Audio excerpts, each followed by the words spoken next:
Voilà, on est aujourd'hui le mercredi 13 octobre, on est le 5 Mar Cheshvan et on commence notre cours de Parasha de la semaine, Parashat Lech Lecha. Alors, on va directement rentrer dans le vif du sujet, après avoir précisé que le cours est à la mémoire de Élise Akoun et de Sarah Bat Rachel, Tie Nishmatam Tzroura Betzror Achayim. En tous les cas, et ainsi que Yitzhak Ben Moshe, Tie Nishmato Tzroura Betzror Achayim. En tous les cas, on va remarquer ensemble quelque chose de très très important dans cette paracha, qui va nous permettre, une fois de plus, à chaque fois qu'on aborde un sujet de la Torah, de recevoir des clés qui vont nous permettre d'ouvrir les portes de la compréhension et de l'existence. On va parcourir quelques passages, 4 passages de notre paracha, et je vais vous montrer, on va mettre en évidence ensemble comment évolue, comment se transforme la promesse que fait Dieu à Abraham de recevoir la terre d'Israël. Vous allez voir qu'il y a une évolution du bas vers le haut, que la promesse s'affine, se précise, se complète et augmente aussi au fur et à mesure qu'elle est répétée. Et dans notre paracha, elle est répétée 4 fois. Vous devinez déjà que si elle est répétée 4 fois, le chiffre 4 pour nous tout de suite renvoie au maître du monde, dans le nom essentiel et le nom ineffable qui a 4 lettres. Et donc automatiquement, si on a le chiffre 4, on comprend qu'il va y avoir une évolution sur le plan spirituel, parce que les 4 lettres du nom divin, Yud Ke Vav Ke, font allusion effectivement à 4 niveaux différents de perception ou de dévoilement du divin. En tous les cas, on commence tout de suite. Alors on est dans le chapitre 12, Parashat Lech Lecha commence chapitre 12 du premier livre de la Torah, et on est dans le verset 7. Donc Abraham est déjà arrivé en terre de Canaan. On est quelques versets après le début de la paracha, et voilà ce que Dieu dit. Je mettrai tout en évidence ce qu'on doit voir, parce que si on ne le met pas tout en évidence, on en a pour des heures à trouver finalement les différences entre les 4 promesses. En tous les cas, Vayar Hashem el Avram. Donc Avaye se dévoile à Avram. Il s'appelle encore Avram, ne disons pas Avraham, mais Avram. Vayomer, il lui dit, les arecha eten et haaretz azot. À ta descendance, je donnerai cette terre. Vayiven sham isber lachem anire elav. Et Avram, construit un autel au Dieu qui venait de se dévoiler à lui. Alors, vous me direz, la promesse est complète. Qu'est-ce qu'on peut dire de plus que je te donnerai cette terre? Mais en vérité, on va voir tout de suite, mais je vous ramène gratuitement, disons, tout ce qu'il faut savoir, pour vous éviter de le chercher vous-même et d'investir ou de perdre du temps. En tous les cas, cette promesse est très très très incomplète, parce qu'il manque 3 choses essentielles qu'on va retrouver au fur et à mesure dans la suite des promesses. D'abord, les frontières ne sont absolument pas délimitées. Quand tu dis à quelqu'un « je te donnerai cette terre », c'est peut-être la région dans laquelle il se trouve. Or, il se trouve dans la région de Shrem. N'oublions pas qu'à l'époque, il n'y a pas l'ONU, il n'y a pas, on pourrait dire, une justice internationale et qui définit et qui brevette plus ou moins officiellement les frontières d'un pays. C'est très aléatoire. Donc c'est clair que quand Abraham se trouve à Shrem, donc dans la région du milieu est d'Israël, et qu'on lui dit « je te donne cette terre », ça peut tout à fait signifier cette région, comme on le verra par la suite. Donc premier manque dans la promesse, de quelle terre s'agit-il? D'où à où?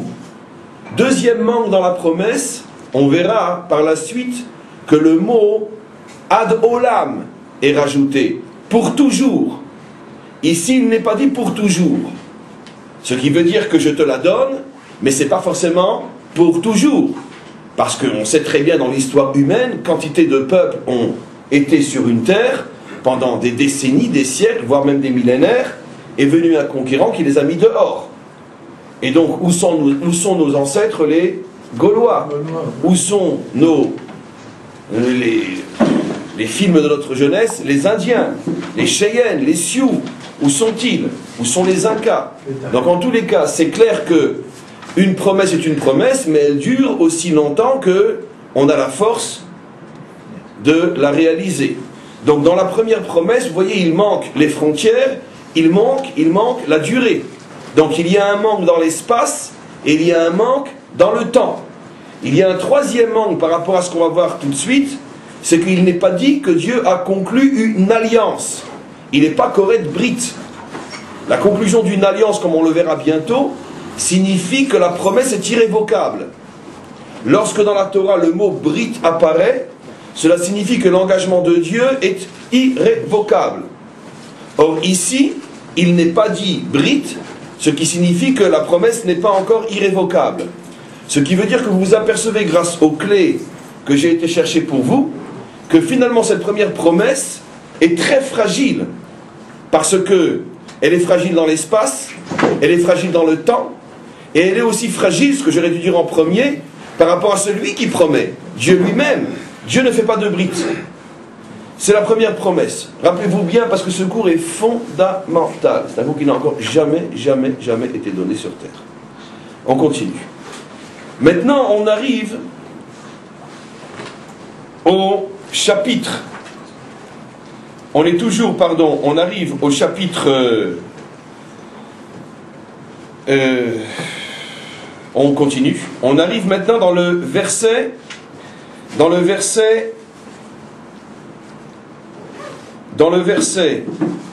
14. Excusez-moi, je cherchais le verset. Dans le verset 14 du premier chapitre de la paracha, du 13e chapitre de la paracha, pardon.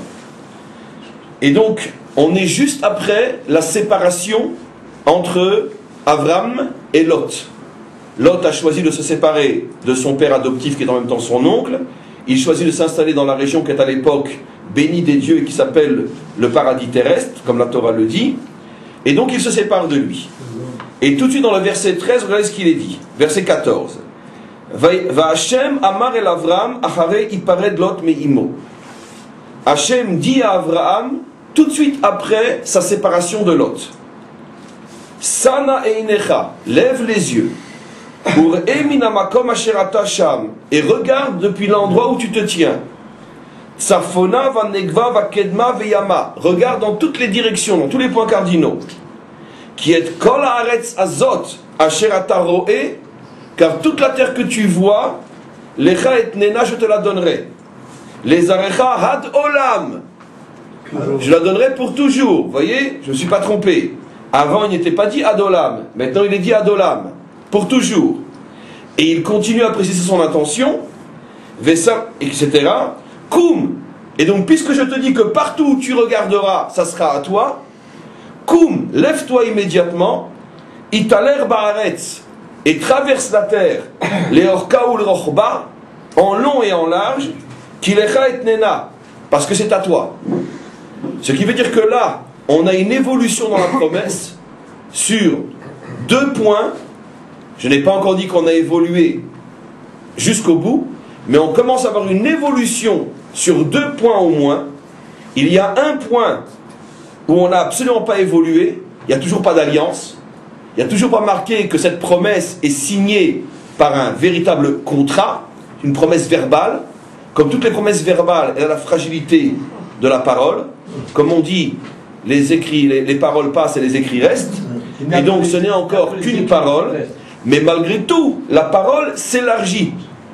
Dans la première parole, il est dit, l'endroit où tu te trouves sera à toi. C'est-à-dire, c'est pas grand-chose, les quelques dizaines de kilomètres dans la région dans laquelle il est installé. Maintenant, il est dit, partout où tes yeux se poseront, ça sera à toi. Donc tu as intérêt, dit Hachem, à te lever et à commencer à parcourir la terre en long et en large, parce que partout où se seront posés tes yeux, je te promets que je le donnerai à tes enfants.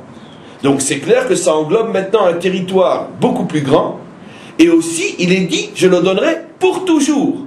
Donc Abraham a gagné maintenant dans son évolution spirituelle, car il est évident qu'entre les 2 promesses, Abraham a vieilli et surtout grandi en morale et spiritualité.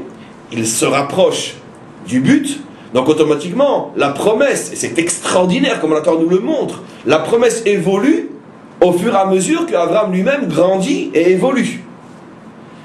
Malgré tout, on n'est pas encore au bout de nos peines. Parce que finalement, si Dieu dit « je donnerai, et je donnerai pour toujours la terre que tu regarderas », malgré tout, Abraham n'est qu'un homme. Il ne peut pas aller partout. Surtout que les vraies frontières d'Israël qui vont être données dans la 3e promesse, qui vont du Nil à l'Euphrate, c'est absolument évident qu'Abraham ne peut pas parcourir, surtout à son âge, du Nil à l'Euphrate. Donc la promesse est encore forcément limitée, parce que même si tous les matins il fait un peu de footing, combien il va déjà arriver à marcher, combien il va déjà arriver à faire? Quelques centaines de kilomètres. C'est toujours plus que la région de Shrem, mais ça reste limité. Mais malgré tout, comme je l'ai expliqué, il y a déjà un élargissement par rapport à la première promesse. On continue, on arrive à la 3e promesse. Abraham a encore vécu et vécu et vécu. Entre-temps, ce qui s'est produit, c'est sa guerre avec les 4 rois, la libération de Lot qui avait été capturé. Je pourrais montrer, ça serait intéressant de le faire, mais on ne va pas tout faire, montrer comment chaque promesse correspond à un type d'évolution très particulière d'Abraham sur le plan moral et spirituel. Ça pourrait être le sujet très facile d'un cours en soi, mais à la rigueur, je vous laisse le deviner et le trouver. En tous les cas, on arrive à la 3e promesse, après la lutte contre les 4 rois, après la libération de Lot, et c'est à ce moment-là qu'on a la fameuse alliance, Brit Ben Abetarim, où là, Dieu demande à Abraham de couper les animaux en 2 et de passer entre les animaux. Rachi explique que c'était une manière de concrétiser un contrat à l'époque. Pourquoi? Parce que une chose qui était un, on le sépare en 2, comme pour dire que finalement on est 2 parties d'une même chose. On se lie, c'est ce que Rachi explique, c'est pas de moi. On est deux parties d'une même chose. Comme cet animal qui était un, maintenant il a 2 parties, mais fondamentalement ce sont 2 parties du même animal. Toi et moi, dit Dieu à Abraham, on n'est que 2 parties d'une même chose. C'est une alliance maintenant irréversible. Et donc, c'est à cette occasion que Dieu révèle à Abraham les 4 exils d'Israël. C'est à cette occasion que Dieu révèle à Abraham que sa descendance descendra pas en Égypte, ce n'est pas dit, mais descendra en exil pendant 400 ans sur une terre qui n'est pas à lui, et qu'ils reviendront avec une grande richesse, et qu'à ce moment-là, ils s'installeront sur leur terre. Et regardez, on est maintenant à la fin du chapitre 15, et regardez maintenant ce qui est dit au verset 18. Chapitre 15, verset 18. Bayomahu karat Hashem et Avram Brit. Ce jour-là, Dieu conclut avec Abraham une alliance. Enfin, on cesse de parler uniquement, on commence à écrire. Donc on passe maintenant à un niveau d'engagement beaucoup plus fort. Le Brit, c'est l'alliance, c'est-à-dire c'est la promesse conclue d'une manière, on pourrait dire, réelle. Ce ne sont plus uniquement que des mots ou des paroles, même si ce sont des mots de Dieu, mais enfin vous savez, les mots. Bon. Et donc, Bayomahu karat Hashem et Avram Brit, les morts, et il lui dit, les arecha natati et haaretz azot. La promesse que je t'ai faite à 2 reprises comme étant une simple promesse verbale, sache que maintenant je la renforce d'un Brit, d'une alliance. Donc, elle est renforcée cette fois-ci pour la première fois par rapport à celui qui promet. Dans les 2 premières alliances, même que dans la 2e, on avait agrandi l'espace et le temps, on n'avait toujours pas renforcé la promesse par rapport au prometteur, qui est Dieu. Maintenant, le prometteur dit, sache que ce que je te dis maintenant, ce ne sont plus que des mots, c'est une alliance. Ça veut dire irréversible. Et regardez maintenant, je vais aussi augmenter dans l'espace Min Nahar Mitzrayim ad Nahar Agadol Nehar Perat. Du Nil à l'Euphrate. La fameuse terre que nous recevrons très prochainement. Et donc, du Nil à l'Euphrate. C'est énorme, dit l'Euphrate. Je ne sais pas si vous avez déjà vu une carte de l'Israël promis, car celui-là, on n'a encore jamais eu, presque. En vérité, le seul moment dans notre histoire où nous avons plus ou moins eu, et encore avec de gros trous non conquis, c'est à l'époque du roi David et Salomon. Avec tout le respect qu'on doit au roi Salomon, il n'a fait que hériter de son père. Les conquêtes, c'est son père qui les a fait. C'est David qui a, pour la première fois après des millénaires d'histoire, amené Israël sur pratiquement tous les territoires promis. du Nil à l'Euphrate. C'est énorme, puisque du Nil à l'Euphrate, ça englobe entre autres toute la Syrie, tout le Liban, et une partie aussi, dans le sud, une partie de ce qui est aujourd'hui, ou ce qui était à l'époque, je préfère le dire, la Perse. C'est énorme, et ça prend aussi sur l'Irak. La Jordanie, n'en parlons pas, elle n'existe plus. Donc c'est énorme. Et maintenant, non, le Nil n'englobe pas l'Égypte, mais par contre englobe une grosse partie du Sinaï. L'Égypte réelle est après le Sinaï, mais la frontière sud qui est jusqu'au Nil prend une grande partie du Sinaï. Et donc, c'est pas beaucoup plus grand sur le sud, mais c'est énormément plus immense sur le nord. C'est pratiquement 4 à 5 fois l'Israël que l'on connaît, 10 fois l'Israël que l'on connaît aujourd'hui. 10 fois. C'est l'Israël de la délivrance. Donc ici, pour la première fois, au moment de la 3e promesse, les frontières sont tracées, elles resteront pour toujours, elles ne seront plus bougées. Dans toute la Torah après, surtout dans le livre de Josué que nous avons commencé, lorsque on parle des frontières réelles d'Israël, c'est toujours du Nil à l'Euphrate. C'est jamais plus, mais c'est non plus jamais moins. Donc il faut attendre la 3e promesse pour mériter d'entendre enfin pour la première fois ce que sont les frontières. Vous comprenez qu'on est à un niveau infiniment plus haut que la promesse faite pour la 2e fois, ou bien que Dieu avait dit partout où tu iras, ça sera à toi. C'est clair qu'Abraham ne peut pas marcher du Nil à l'Euphrate.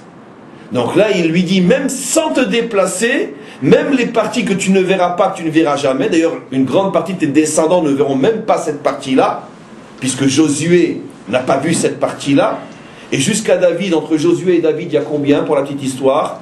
Entre Josué et David, vous savez combien de siècles il y a? Entre Josué et David, il y a à peu près 800 ans. C'est énorme. 800 ans entre Josué et David. Oui, absolument. Entre Josué et David, il y a à peu près 800 ans. C'est énorme. Donc pendant 800 ans, oui, absolument. Il y a à peu près 800 ans. Entre David et la destruction du premier temple, il y a à peu près 500 ans. Mais entre Josué et David, il y a à peu près... Est-ce que je me trompe? Non, c'est 400 ans. Non, il y a 400 ans jusqu'au premier roi, mais après... Non, je ne me trompe pas. Bon, je vérifierai. Entre la terre et David, il y a 400 ans. Et après encore 400. Mais non, David, c'est pas le premier roi. Entre l'entrée de la terre et le premier roi, le vrai David, il me semble qu'il y a 800 ans. Si je me trompe... Je me trompe, je crois que je me trompe. Je crois que c'est ça. Je me trompe. Ok. Donc, mais c'est pas la peine de rajouter une idiotie sur la mienne. J'en ai dit suffisamment une grosse pour rajouter. Et je vais faire la parenthèse. Donc, effectivement, je me suis trompé il y a à peu près 500 ans. En tous les cas, merci de me rectifier. Il faut dire qu'on a un élève de taille qu'on ne va pas nommer, qui effectivement est très très baki dans ces inanimes-là. Et donc, ce qui me permet de faire attention à ce que je dis. En tous les cas, je reprends. Il y a donc, en tout cas, plusieurs siècles entre... Comme ça, il y a plusieurs siècles entre l'entrée et David. Ce qui veut dire que toute la génération de Josué, toute la génération des juges, y compris le prophète Shmuel, n'ont pas vu le grand Israël. Donc cette promesse va mettre un temps énorme avant de commencer à être réalisée.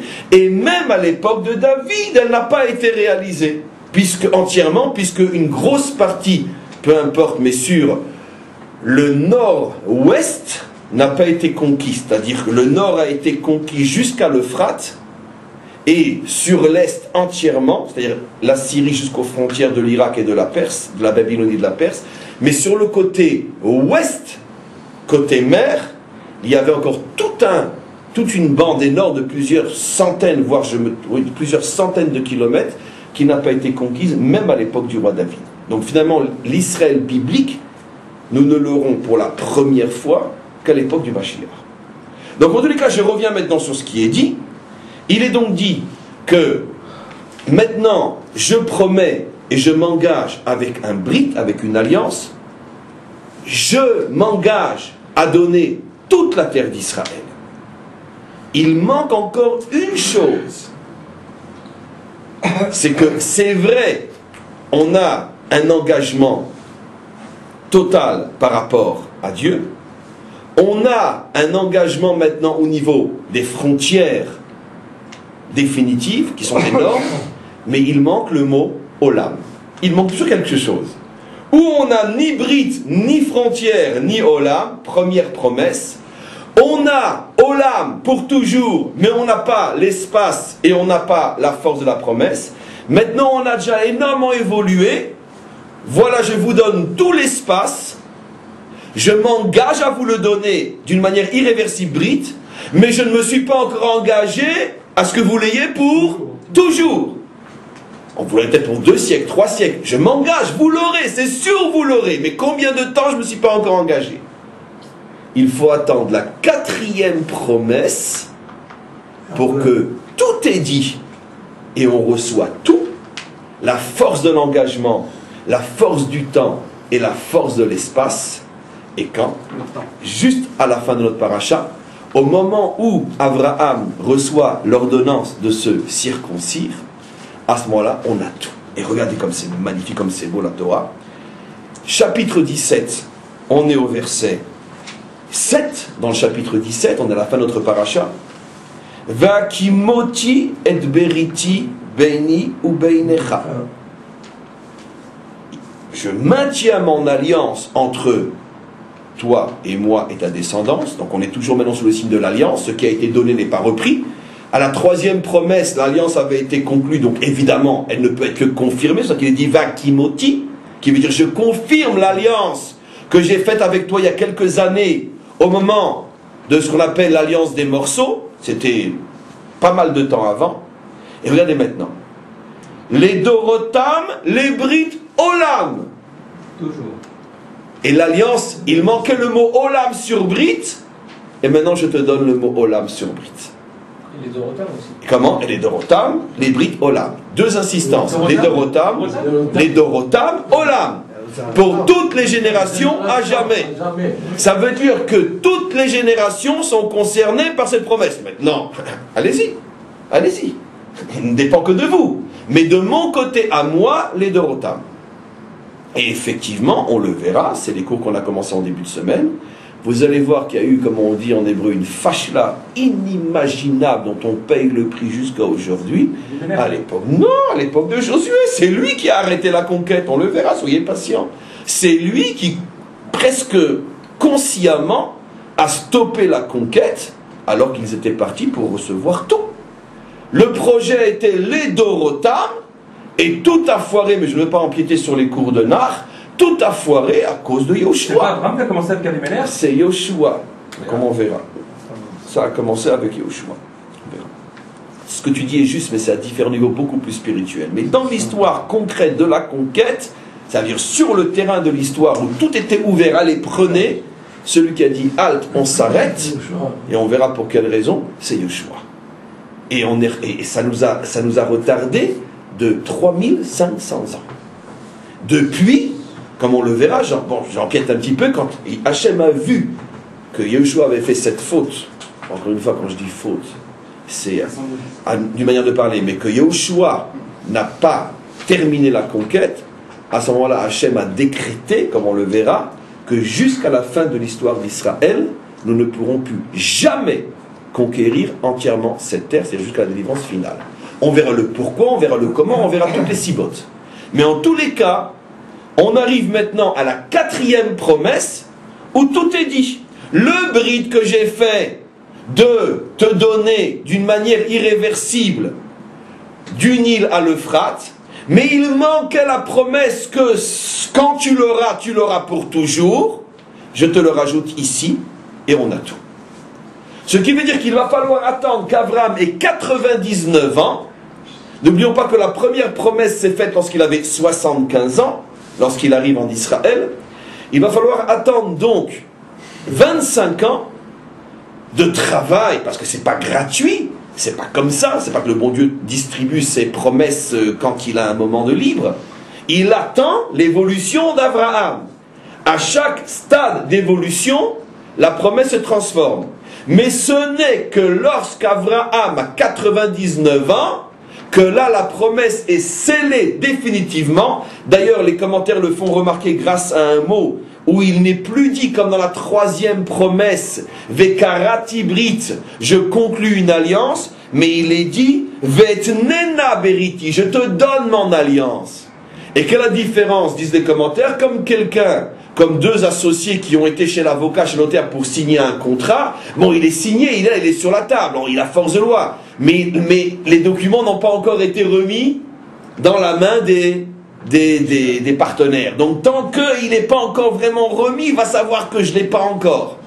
Et effectivement, pour comprendre à un niveau plus spirituel, la troisième promesse, l'alliance a été conclue, mais Dieu ne l'a pas encore donnée dans les mains d'Abraham. C'est-à-dire qu'il attend encore une évolution qui va durer très très longtemps. Parce que entre Brit Ben Abetarim, la troisième promesse, et la quatrième promesse, il s'est écoulé, je ne rentre pas dans les détails, mais il s'est écoulé au moins une vingtaine d'années. Donc, ça a pris encore du temps jusqu'à ce que le maître du monde dise à Abraham, tiens maintenant, prends, tu as le papier, je ne peux plus revenir en arrière. Voilà. Alors maintenant, mes amis, bien sûr, il faut se poser la question. On pourrait, comme je vous l'ai dit, étudier beaucoup plus précisément le rapport entre l'évolution précise d'Abraham à ce moment précis qui fait que la promesse va être comme ça et pas autrement. C'est comme une échelle, finalement, l'échelle de Yaakov, qui a déjà commencé à exister à l'époque d'Abraham. Mais essayer de comprendre plus profondément encore, finalement, on pourrait diviser ces 4 promesses en 2 types de promesses. Les 3 premières sont incomplètes, et seule la 4e est complète. Je préfère diriger le cours vers cette vision-là. On a 3 promesses donc qui sont encore potentielles. Si on s'était arrêté, par exemple, même à la 3e promesse, ce qui veut dire que on aurait eu un jour, disons plus ou moins à l'époque du roi David, toute la terre d'Israël, mais on n'a pas de garantie que c'est pour toujours. Donc, la première promesse ne nous intéresse pratiquement pas, parce que c'est que le territoire de Shrem. La deuxième promesse, c'est un peu plus grand, c'est là où tu mets les yeux, et encore, moi je m'engage pas, vraiment, je n'ai pas signé un contrat. Donc c'est clair que les 3 premières promesses, ce n'est pas celles qui nous concernent vraiment. Nous ne vivons que de l'espoir, de la force de la 4e promesse. C'est pour ça donc qu'il y a 2 catégories de promesses, les 3 premières et la 4e. Et quelle est la différence fondamentale entre les deux? Pourquoi? Qu'est-ce qui a changé fondamentalement? Je l'ai déjà dit, j'ai donné la réponse. C'est que pendant les 3 premières, ce n'est pas notre père Abraham, c'est notre père Abraham, qui n'est même pas en vérité notre père. Abraham est le père de qui? Dites-le, d'Ishmaël. Abraham est le père d'Ishmaël. Nous sommes nés d'Abraham, nous ne sommes pas nés d'Abraham. Je répète ce que je dis avec toute la force de ce que je sais, que j'aimerais que vous compreniez. Abraham est le père d'Ishmaël. Abraham est le père d'Israël. Les 3 premières promesses ont été faites au père d'Ishmaël. Je vais vous le montrer tout de suite. La 4e a été faite au père d'Israël. Et de là, mes amis, on voit quelque chose de fou. Je me tiens la tête pour faire du théâtre, mais vraiment, je me tiens la tête. On voit quelque chose de fou. C'est que finalement, si la première promesse a été faite à Abraham, qui est le père d'Ishmaël, ce qui veut dire que Ishmaël a, oui, d'une certaine manière, une part sur cette terre. Mais d'un autre côté, c'est les promesses faites au moment où il s'appelle Abraham, donc les promesses ne sont que partielles, ce qui veut dire que Ishmaël ne pourra avoir une part sur cette terre que d'une manière partielle dans l'espace et surtout partielle dans le temps. Les amis, tout est dans la Torah. Merci, Maître du monde, de nous ouvrir les yeux. Tout est dans la Torah. Et pour bien nous le faire comprendre, quel est le verset qui est dit juste avant que Dieu promette pour la 4e fois, donc pour nous, la terre d'Israël, il est dit juste avant, Vateled Agar le Avram, Ben, Vaikra Avram et Shemo, Ishmael. C'est le verset 15 de la fin, le dernier verset du chapitre 16, qui est le dernier verset juste avant que l'on arrive à la 4e promesse, qui là s'adresse à Abraham, puisqu'il se circoncis. Dieu lui dit dans ce passage-là, ton nom ne sera plus Abraham, mais Abraham, et cette 4e promesse concerne Israël. Vous savez que tout ce que je dis se trouve écrit noir sur blanc d'une autre manière, sans tous les détours extrêmement intéressants que l'on a fait dans l'étude du texte, mais se trouve écrit fin de Parashat Vayira dans le Zohar à Kadosh.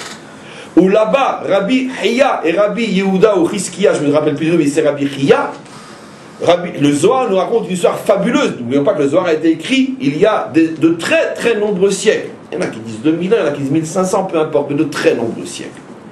En tous les cas, bien avant l'avènement de l'Ishmaël moderne. Moderne, même si ça a commencé il y a des siècles déjà. Bien avant. Et donc, là-bas, le Zohar nous raconte une histoire extraordinaire d'une discussion qui a éclaté entre Rabbi Hiya et son compagnon d'études. Je crois que c'est Rabbi Chizkiya. Rabbi Hiya se met à pleurer. Et son compagnon lui dit, mais pourquoi tu pleures? Il dit, parce que je vois. Mais qu'est-ce que tu vois? Il dit, je ne peux pas te dire ce que je vois. Je ne veux pas que tu pleures toi aussi. Mais qu'est-ce que tu vois? Je vois ce qui va se passer à la fin des temps. Écoutez bien, ce texte a été écrit il y a des siècles et des siècles. Je vois qu'à la fin des temps, les enfants d'Israël essayeront de revenir sur leur terre. Et elle sera à ce moment-là habitée en partie par les descendants d'Ishmaël. Et les descendants d'Ishmaël empêcheront Israël de revenir sur sa terre.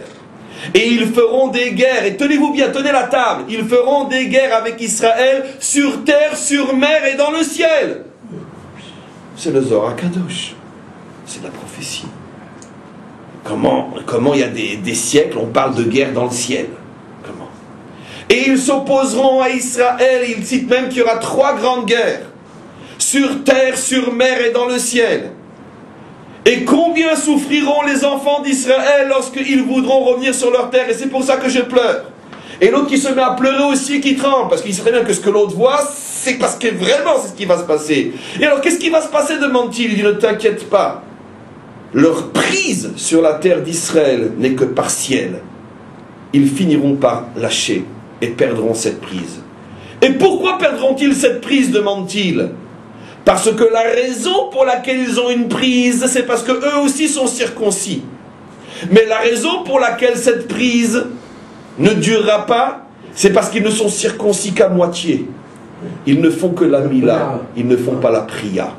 Vous savez tous qu'il y a 2 peaux qui recouvrent le membre. Une peau épaisse, celle que tout le monde voit, pointue, c'est celle qu'on enlève en premier. Et quand on l'enlève, ça s'appelle la mila. Et vous avez tous remarqué qu'après le moël fait encore quelque chose. Il y a une peau très très fine qui recouvre et qui est collée sur la chair du membre.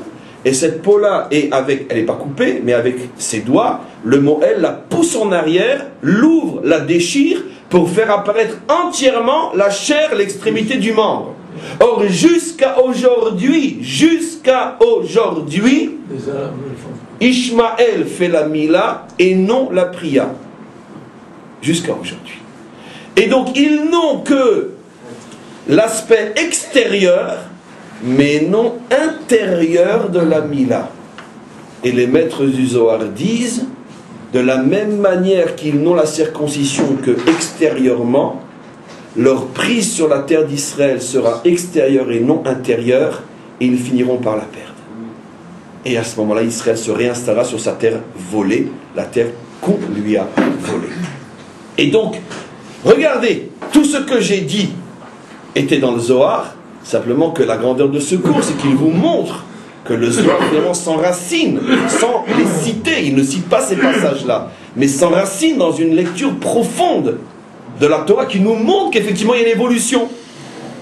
Et donc les 3 premières promesses qui sont des promesses incomplètes dans l'espace et dans le temps n'ont été faites qu'à Avram. Mais Avram, c'est pas notre père. Abraham n'a eu qu'un enfant et c'est Ishmaël. Et donc quand Dieu lui dit, sous une forme incomplète, dans le temps et dans l'espace, je donnerai cette terre à tes enfants. Mais Abraham n'a eu qu'un seul enfant, c'est lequel? C'est Ishmaël. Ce qui veut dire que les 3 premières promesses concernent aussi Ishmaël. Et c'est pour ça que dans l'histoire jusqu'à aujourd'hui, Ishmaël revendique cette terre et s'installe sur cette terre et tient bon sur cette terre. Mais quand on arrive à la 4e promesse où Abraham se circoncit et à ce moment-là, il change de nom. Et c'est la condition sine qua non pour lui donner un enfant, un nouvel enfant qui lui est la racine d'Israël, Yitzhak. À ce moment-là, et seulement à ce moment-là, il est dit que la promesse est irréversible dans le temps et dans l'espace pour toujours. Oui, et cette promesse-là, j'ai entendu, cette promesse-là n'a pas été faite à Abraham, mais à Abraham. Ishmaël, bien sûr, c'est circoncis. Mais il n'a fait que la Mila et non la Priya. Regardez jusqu'à aujourd'hui. Il n'a fait que la Mila et pas la Priya. Tandis que Abraham, lui, les maîtres même rentrent dans les détails. Abraham, lui, quand il a fait la Mila, automatiquement la Priya a été faite pour une raison très simple, qu'un homme adulte qui a eu déjà de nombreux rapports, même s'il a encore la Orla, il n'a plus la Priya à cause du frottement. Donc un enfant qui naît, lui, a encore et la Mila et la Priya. Mais Ishmaël, on lui a fait que la Mila, il avait 13 ans, donc il avait encore une Priya, il avait encore la peau de la Priya, on lui a fait que la Mila, on ne lui a pas fait la Priya. Abraham qui avait 99 ans, il a suffi uniquement de lui faire la Mila, ce qui veut dire que personne n'a eu la Priya. Celui qui aurait dû l'avoir le seul, c'était Ishmaël, mais Ishmaël, la Torah dit, ne parle que de Mila. Et la Priya a été donnée à Yitzhak. Quand Yitzhak est né, Dieu a renouvelé la demande de faire la Brit Mila, et à ce moment-là, il lui a livré le secret de la Priya, qui est d'ailleurs en allusion ici, comme je vais vous le montrer. Ne fais pas seulement la Mila. À Ishmaël, tu n'as fait que la Mila, mais à Yitzhak, je veux que tu fasses la Priya aussi. Pourquoi maître du monde? Pourquoi tu n'as pas demandé de la faire aussi pour mon premier fils? Je vais t'expliquer. Parce que ton premier fils est né quand tu t'appelais Avram. Maintenant, celui-là, il naît quand tu t'appelles Avraham. La Mila n'est pas pareille. Et donc, comme la Mila n'est pas pareille, comme le nom n'est pas le même, excusez-moi, la Mila n'est pas la même. Avram n'a pas le niveau d'Avraham, donc Ishmaël n'a pas le niveau de Yitzhak, et la Mila d'Ishmaël n'est pas la Mila de Yitzhak. Et dans l'histoire, qu'est-ce que cela veut dire? Parce que vous vous rendez compte, on est en train de trouver les clés qui expliquent toute l'histoire d'Israël, et surtout notre relation avec Ishmaël. C'est-à-dire que dans l'histoire, attendez-vous, dit la Torah, à ce que Ishmaël revendique cette terre et parvient même à s'y installer, et ça sera très très très dur de le déloger, mais parce qu'il a pour lui 3 promesses avant la 4e, mais heureusement pour nous, les 3 promesses sont des promesses partielles, donc on est sûr que ce soit dans l'espace ou dans le temps, il finira par perdre ce qu'on lui a promis. Et ça c'est lié donc avec l'histoire de la Mila ou de la Priya. Alors maintenant regardez, on va avancer un petit peu encore parce qu'il y a encore une grande merveille à découvrir ensemble. Vous savez que, j'en ai parlé dans un autre cours, qui est d'ailleurs sur le site aussi, sur Parashat Lech Lecha, que j'ai fait ailleurs. Rashi pose une question extraordinaire. Au tout début de Parashat Noach, il pose une question sous-entendue comme Rashi. Rashi rarement pose la question, mais de ce qu'il dit, on comprend qu'il avait une question et que ce qu'il dit est la réponse. Rashi pose une question sous-entendue. Il dit, mais quelle est la différence finalement entre Avram et Noach? Un homme sur lequel il est dit Ish tzadik tamim aya bedorotav. Il est tzadik, il est tamim. Un homme sur lequel il est dit Et a Elokim it aler Noach. C'est un homme qui n'avance qu'avec Dieu, ça veut dire ses pensées, ses paroles, ses actions. Il est entièrement voué, dévoué à Dieu. Pourquoi n'a-t-il pas mérité, lui, d'être la référence d'Israël? Or, comme vous le savez, nous nous appelons les Bnei Avraham, Isaac et Jacob, et certainement pas les Bnei Noach. Dire à un juif tu es un Ben Noach, c'est une insulte. Pourquoi? Parce que ce n'est pas du tout sa référence. D'accord? Donc pourquoi Noach n'a-t-il pas mérité de donner son nom, son modèle à Israël? Qu'est-ce qu'Avraham a de plus qu'un homme qui est appelé Tzadik, Tamim, et qui va avec Dieu? Rachid donne une réponse époustouflante qui nous ramène à notre paracha. Il dit parce qu'il y a une différence fondamentale entre le service divin de Noach et celui d'Avraham. Et cette différence fait toute la différence. Au sujet de Noach, il est dit Et a Elokim it aler Noach. Noach avance avec Elokim. Tandis qu'au sujet d'Avraham, il est dit ce que nous venons de lire maintenant dans la 4e promesse, quand Avraham a 99 ans. Regardez maintenant ce que dit le premier verset du chapitre 17, le verset qui introduit la quatrième promesse, la promesse faite à Abraham pour Yitzhak et non Avram pour Ishmaël. Regardez ce qui est dit. Vayi Avram ben Tishim Shana vetesha shanim. Avram avait 99 ans. Vayar vayira vaye el Avram. Hachem se dévoile à Avram. Vayomer elav, il lui dit, Ani Kel Shaddai, l'un de mes noms c'est Kel Shaddai. Regardez ce qu'il lui dit. It aler lefanai veheye tamim. C'est seulement quand tu iras devant moi que tu seras tamim. Chez Noach, dit Rashi, il est dit Ish tamim. Il est tamim lui aussi, comme Avram. Avram n'est pas plus tamim que Noach, Noach pas plus que Noach. Les deux sont appelés tamim. Mais attention, chez Noach, la condition posée pour être appelé tamim, c'est qu'il avance avec Elohim. Hachem dit à Avram, pour toi, ça ne me suffit pas que tu avances avec moi pour être appelé tamim, je veux que tu avances devant moi. C'est les mêmes mots. Sauf que chez Noach, il est marqué Italer et, il va avec, et chez Avram, il est marqué Italer lefanav, il va devant. Et Rachid dit, c'est là toute la différence entre Avram et Noach, c'est toute la différence entre un Ben Avram et un Ben Noach, c'est toute la différence qui fait que nous ne voulons pas Noach comme modèle, mais Avram comme modèle, parce que nous sommes nés d'un homme qui sert Dieu selon le principe de Italer lefanav. Et c'est ça la Tmimout d'Israël. Et c'est pas donc la même Tmimout que Noach, parce que lui c'est Italer et. Vous voyez derrière Agav en passant comment il est absolument pratiquement impossible et impensable, je le dis tout le temps, mais à chaque fois que j'ai l'occasion de traduire la Torah. Mais vous vous rendez compte, le drame d'une traduction. Mais si le jour où les hommes comprendront que ça fait 2000 ans qu'ils se sont fait avoir par le premier crétin qui a traduit la Torah, mais ils se mettront à pleurer, mais un océan de larmes va recouvrir le monde. Parce que c'est absolument impossible de comprendre la Torah en dehors que dans sa langue. C'est impossible. Puisque des mondes et des mondes et des mondes reposent sur la nuance entre deux mots qui paraissent, bon, on va avec, va devant. Mais en hébreu, ça a un sens, mais complètement différent. Je vais faire la parenthèse.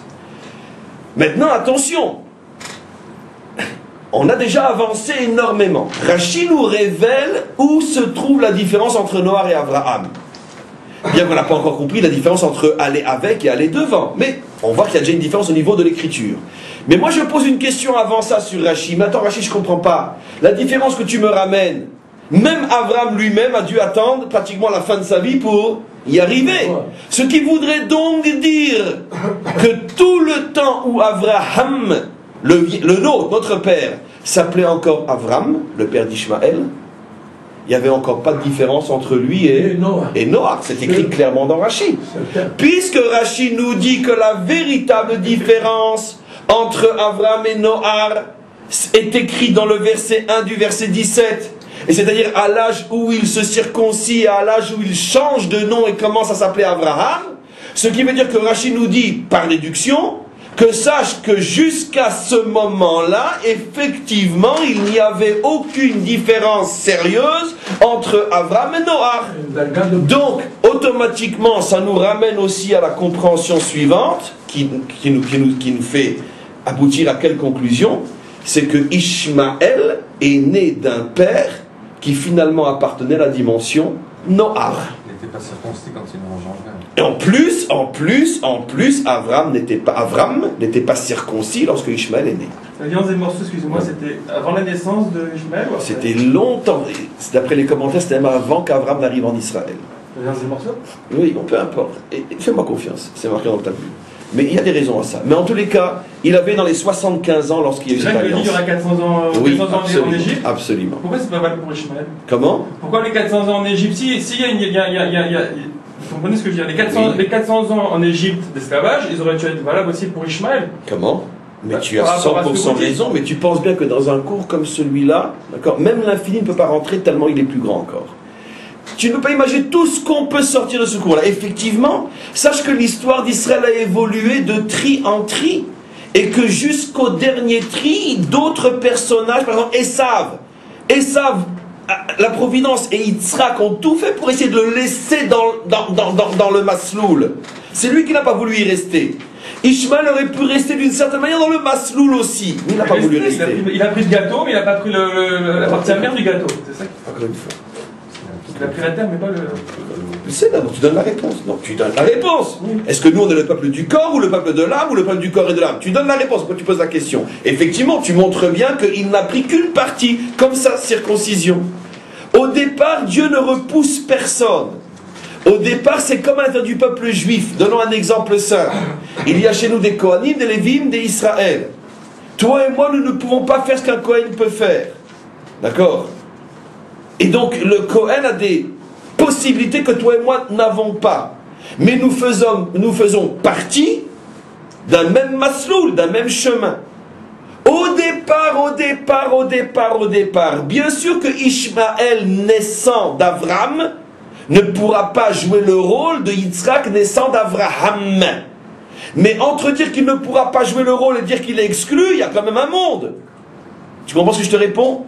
Entre dire que je ne suis pas un Kohen et dire que je ne suis pas juif, il y a quand même un monde. Je ne suis pas Kohen, mais je suis juif quand même.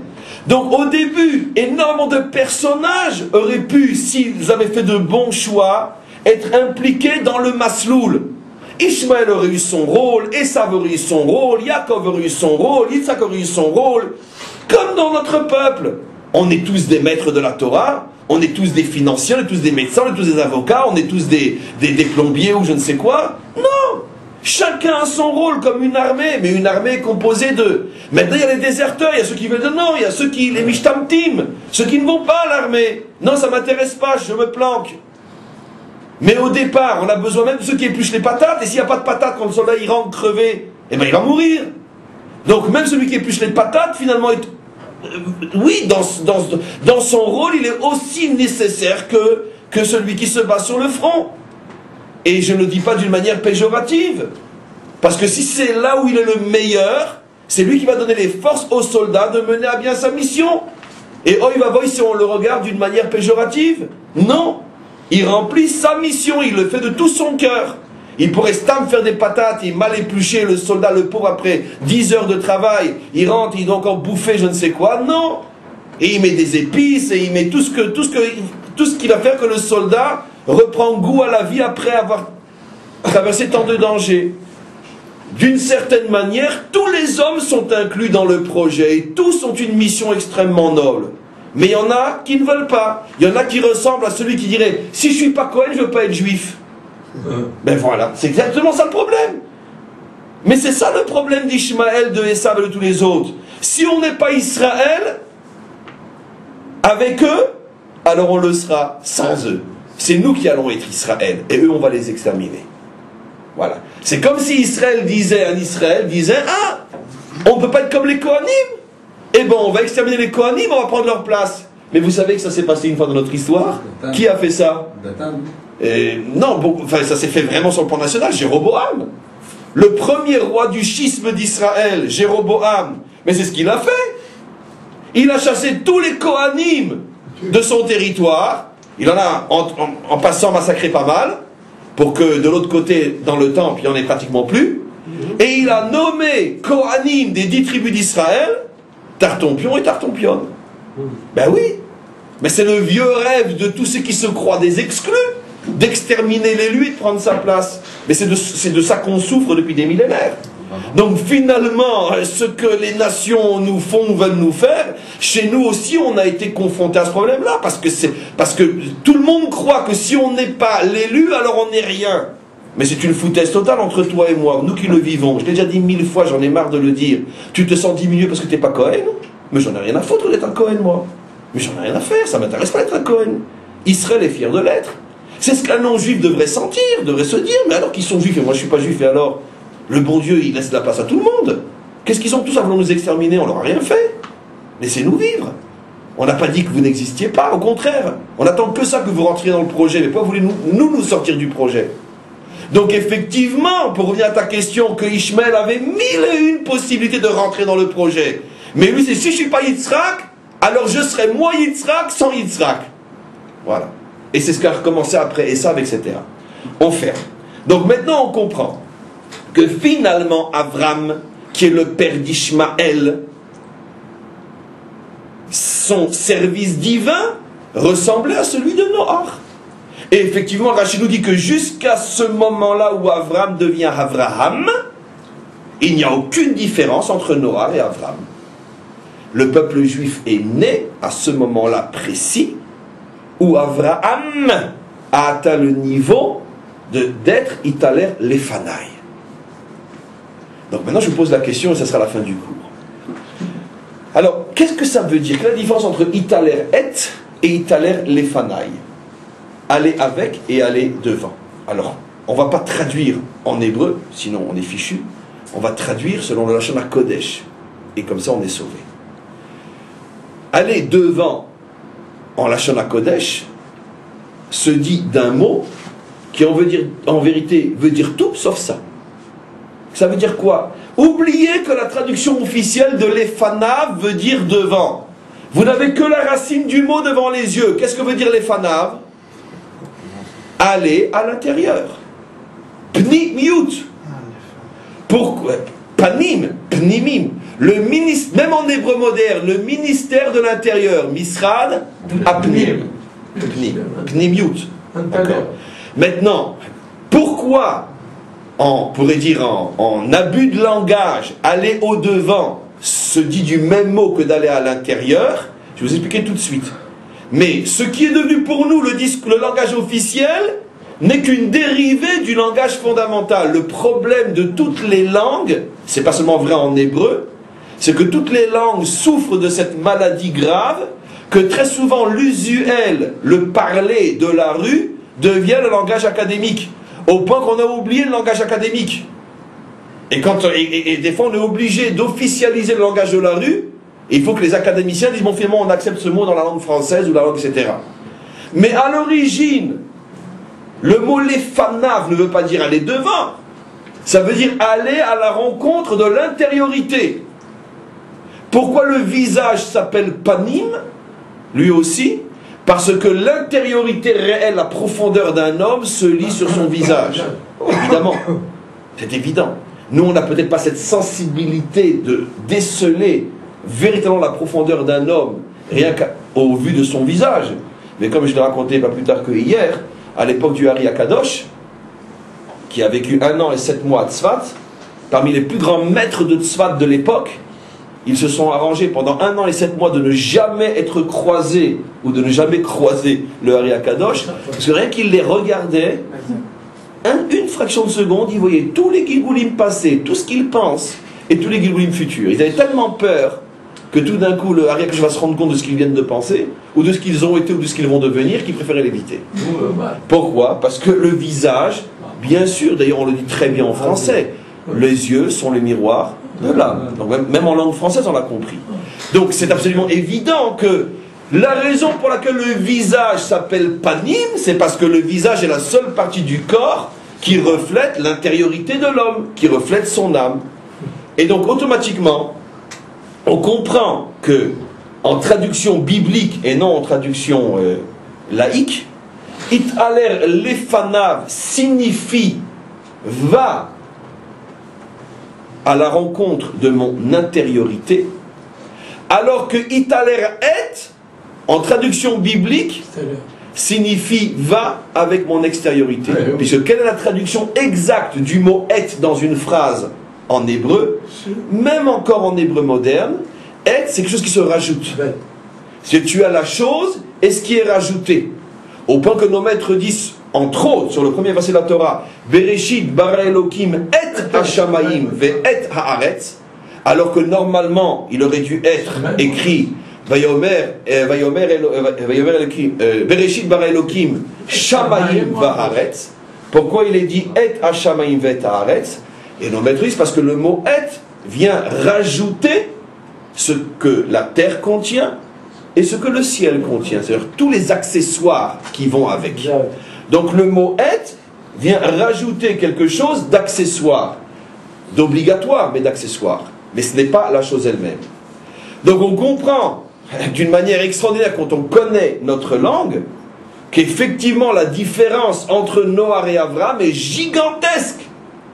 Noach est celui qui va effectivement avec Dieu, mais qui est complètement à l'extérieur de Dieu. Il est Et à Elohim, alors qu'Abraham est celui qui va l'Efanaf, qui arrive à rentrer dans l'intérieur du divin. Concrètement, ça veut dire quoi? Ça veut dire que aussi attaché qu'il l'est à Dieu, Noach, malgré tout, reste à un certain niveau d'extériorité par rapport à sa relation avec le divin. On pourrait donner un exemple, ce n'est pas le cas de Noach, que Dieu pardonne, parce que Noach est un véritable juste, mais un exemple pour donner la mesure, sans penser que c'était Noach, mais un exemple uniquement, comme quelqu'un qui est poli, qui est gentil, qui est serviable, que vraiment il est là, il te rend tous les services que tu veux, jamais il va hausser le ton ni rien, mais est-ce qu'il t'aime vraiment dans son cœur? Est-ce qu'il est prêt à mourir pour toi? C'est pas forcément. Tant que c'est un service, tant que c'est etc., mais c'est pas vraiment qu'il est en toi. C'est la différence qu'on est censé trouver entre deux amis. Je ne parle pas de l'amitié où on est prêt à mourir l'un pour l'autre, mais deux amis. Et la relation qui... J'arrive plus à parler, mes amis, je vous en supplie. Je n'arrive plus à parler. Je suis en train de mourir à petit feu. Donc, la différence qu'il y aurait entre deux amis, ou la relation qu'il y aurait entre un homme et une femme, ou entre un père et son fils, une mère et son fils. La relation qu'il y a entre un homme et une femme, ou les parents et les enfants, c'est une relation qui est intérieure. Ça veut dire que le lien s'est créé de l'intérieur, chacun est dans l'autre, et pas seulement chacun est avec l'autre. Tandis que la relation d'un bon voisin, d'un bon ami qui est toujours là pour me rendre service, etc., mais ça ne veut pas dire que si sa vie est en danger, il se sacrifiera pour moi. Alors que si ma femme est en danger, d'accord, je me mets devant elle pour qu'on me tire dessus. Si mes enfants sont en danger, je me mets devant eux pour leur servir de rempart. Je n'ai même pas la moindre hésitation à le faire, si ça peut les sauver. Mais c'est sûr que mon très très très bon voisin, c'est pratiquement certain qu'il ne le fera pas pour moi. Ce qui veut dire que le Noach est un inconditionnel de Dieu, mais jusqu'à un certain point. D'ailleurs, vous verrez, mes amis, c'est extraordinaire. Dieu ne l'a jamais éprouvé d'une manière, on pourrait dire, trop exagérée. D'ailleurs, il ne l'a jamais éprouvé du tout. Vous voyez qu'il a eu une épreuve, Noach? Parce que le bon Dieu connaît ses ouailles. Il sait très bien que Noach, avec toute sa dévotion, jusqu'à un certain point. Tandis qu'Abraham, il n'arrête pas de lui taper dessus. Qu'est-ce qu'on peut faire de plus à un homme que de le laisser languir pendant 137 ans? Enfin, 100 ans avant de donner un enfant, 137 ans quand il commence enfin à jouir du bonheur infini d'un père avec son fils, 37 ans c'est quand même... Et à ce moment-là, il lui dit, alors prends-le et coupe-lui le cou. Et Abraham, vous le voyez broncher? Non, parce que Hachem connaît ses ouailles. Il sait très bien que l'attachement qu'Abraham a pour lui est un attachement jusqu'à l'infini. C'est ce qu'on appelle l'Efanaï. Rentre dans mon intériorité. Tu es en moi, je suis en toi. Il n'y a plus aucune limite. Ce n'est pas deux amis qui restent malgré tout à l'extérieur l'un de l'autre. On fusionne, on est ensemble. Ça, c'est Abraham. Le service de l'intériorité, le service de l'extériorité. Maintenant, vous comprenez pourquoi ça se joue au niveau de la circoncision. Pourquoi Israël a reçu la circoncision extérieure et intérieure. Pourquoi Ishmaël, qui symbolise l'enfant d'Abraham uniquement, n'a reçu que la circoncision extérieure.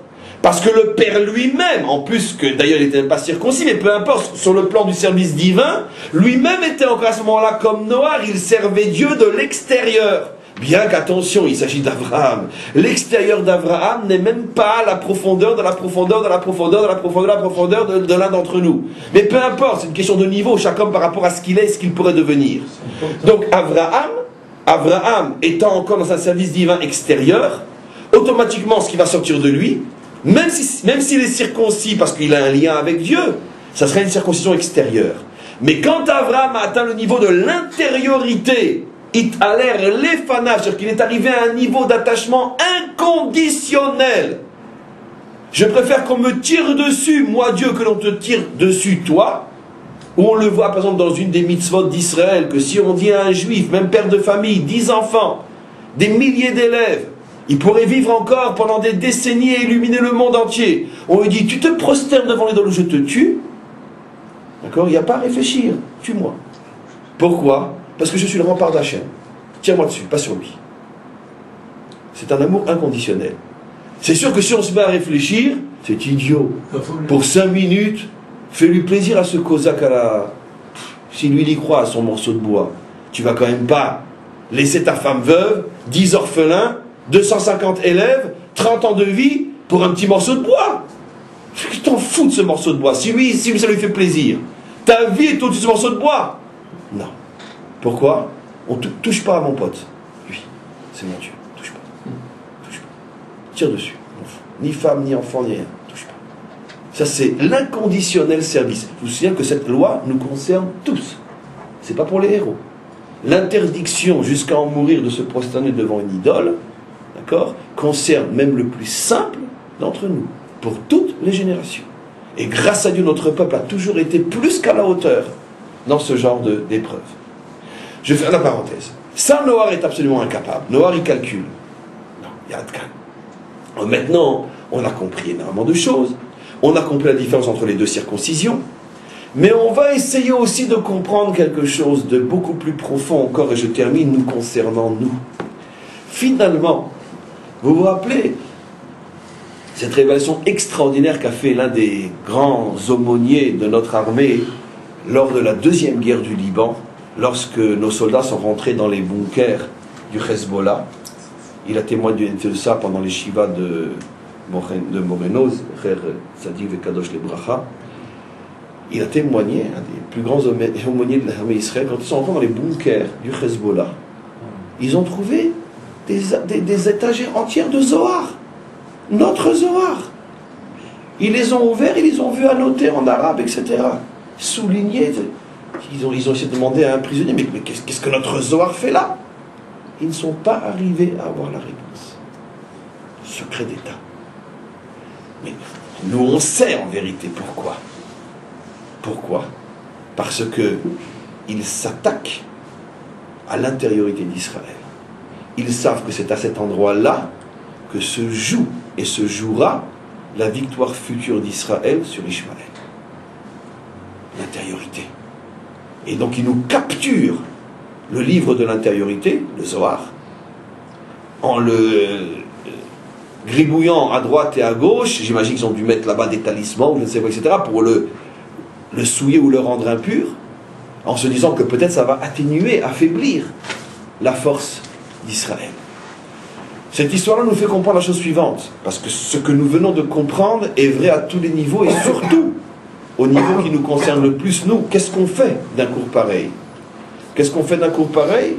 C'est de comprendre que la victoire finale d'Israël et la conquête finale de notre terre dépend essentiellement au niveau de la racine des réponses dont on a besoin, parce que évidemment c'est pas la seule, et heureusement, mais la racine en tant que solution racine, la racine c'est le retour de plus en plus nombreux d'Israël vers l'étude des secrets de la Torah, puisque c'est ça la condition pour s'appeler Avraham.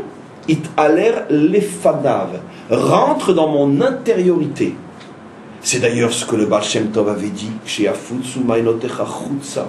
lorsque les sources de la Torah, qui sont l'intériorité de la Torah, parce que c'est le premier jet d'eau, lorsque les sources se répandront dans le monde entier. C'est ce que Rabbi Chaim Vital écrit avec des larmes de sang dans sa préface sur le Etz HaChaim, où il abjure les maîtres d'Israël de dire et de faire savoir qu'il est grand temps, il parle il y a déjà 500 ans, qu'il est temps, il est grand temps de pousser les élèves et tout Israël à rentrer dans l'étude des secrets de la Torah. Et il écrit parce que tous nos malheurs depuis des siècles, cet exil qui dure et qui d'après notre maître à tous, le Ali Akadosh, aurait dû s'arrêter au maximum après 1000 ans. Il y a un texte explicite dans le Zohar qui dit explicite, ce n'est pas d'interprétation, que l'exil de Rome ne devait durer que 1000 ans, au plus. À l'époque du Ari Akadosh, on est déjà 500 ans après les 1000 ans. À notre époque, on est déjà 1000 ans après les 1000 ans. Et le Hari a transmis à son élève Rabbi Chaim, qui l'a écrit en toutes lettres. Il a dit la raison de cet exil qui dure et on n'arrive pas à en sortir, c'est parce que les maîtres d'Israël ne parlent pas suffisamment officiellement de l'obligation d'amener tout Israël à étudier les secrets de la Torah. Et tant que les maîtres d'Israël s'opposeront à l'étude des secrets, et pire encore, critiqueront ceux qui les étudient ou les poursuivront, ce sont ces maîtres qui sont responsables à un niveau très haut, bien sûr, extrêmement spirituel, car forcément, l'avalanche d'en bas a forcément eu une première boule de neige.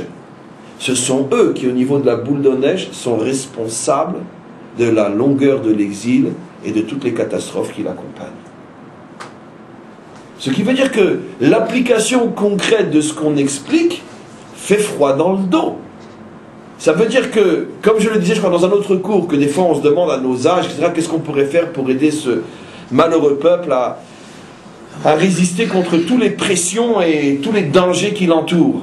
L'Europe, les Américains, nos voisins, le monde entier veut nous détruire. Qu'est-ce qu'on fait? Alors dire, bon, nous on n'a pas 20 ans, on n'est pas un soldat, on est impuissant. Mais non, tu n'es pas impuissant, et pas du tout.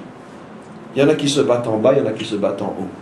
À chaque fois qu'un juif, et surtout en Israël, s'efforce d'étudier profondément la Torah, en dépassant l'aspect visible, connu, standard, qu'est-ce qu'il a fait Abraham, où c'est qu'il s'est arrêté, dans quel hôtel il est descendu, quand il est monté en Israël, il devait faire chaud, il n'avait pas de masgan. Jusqu'à quand on va étudier la Torah comme ça? Et même si c'est un peu plus intelligent que ce que je dis, jusqu'à quand on va pouvoir officiellement dire que la Torah sans le Zohar, la Torah sans la Kabbalah, la Torah sans la Chassidoute, ce n'est pas la Torah. En tous les cas, ce n'est plus la Torah dont notre génération a besoin. Car notre génération doit passer de l'état d'Avram à l'état d'Avraham. On pourrait conclure en disant que tous ceux qui sont encore accrochés à la Torah du niglé uniquement, ils n'ont que l'extériorité de la Torah, eh bien ils ne sont pas encore Avraham. Ils ne sont que des Avraham. C'est ça en vérité ce fameux fils d'Avraham. Tu crois que le Ishmaël de la Torah ne fait allusion qu'au Ishmaël que tu veux voir? Mais tu penses bien que... Mais c'est complètement faux!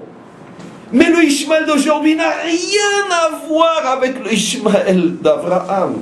Ce n'est que le dérivé du dérivé du dérivé du dérivé du dérivé du dérivé. Mais je t'affirme, et quand je l'affirme, je sais te le montrer, que si Ishmaël rentrait ici aujourd'hui, l'Ishmaël d'Abraham, on se prosternerait tous devant lui, on dirait le Messie est arrivé. Mais qui tu crois qu'était Ishmaël? Un enfant pour lequel son père est mort de prière pour le sauver. Et il l'a sauvé au point que finalement Dieu lui a promis, il sortirait de lui un grand peu, etc.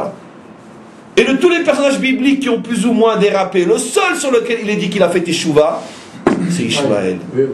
Mais le Ishmaël biblique n'a rien à voir avec ce à quoi tu penses. Rien, même si c'est la référence lointaine. C'était un saint par rapport à nos dimensions à nous aujourd'hui. Mais l'enfant d'Abraham. Et même Esav à un certain niveau, bien sûr, mais bien sûr, combien de fois on l'a déjà dit. Mais c'était l'enfant d'Abraham. Ça veut dire que quoi qu'il en soit, son service divin était chitsoni, il était extérieur, il n'était pas rentré à l'intérieur. Et donc il ne pouvait pas éviter l'exil et en sortir. Avant de penser à l'Ishmaël qui nous fait plaisir à nous, parce que c'est pas nous, regarde d'abord le Ishmaël qui est en nous. Comme toujours, les maîtres authentiques de la Torah nous enseignent toujours que tous les personnages bibliques, c'est d'abord nous. Nous avons aussi en nous un Esav, un Amalek, un Élipaz, un Ishmaël, un Lavan. Après, de cette racine juive de ces personnages, est sorti ce qui est sorti dans le monde non juif. Mais Amalek est d'abord une racine à l'intérieur du peuple juif. C'est absolument évident. Enfin bon, bref. Donnons pas d'exemple. Mais on cherche les Amalek dans notre petit pays. On se cogne dessus presque, tellement il y en a. Je veux dire, ils sont pas méchants, ils sont gentils, mais mon père. Amalek, c'est pas forcément le type qui fait rentrer une femme et un enfant dans une chambre à gaz. Ça c'est la dérivée de la dérivée de la dérivée de la dérivée de la dérivée des milliards de fois, au point qu'il n'y a plus rien à voir. Mais Amalek il commence au moment où un juif se bat pour empêcher que notre nation soit officiellement appelée nation juive.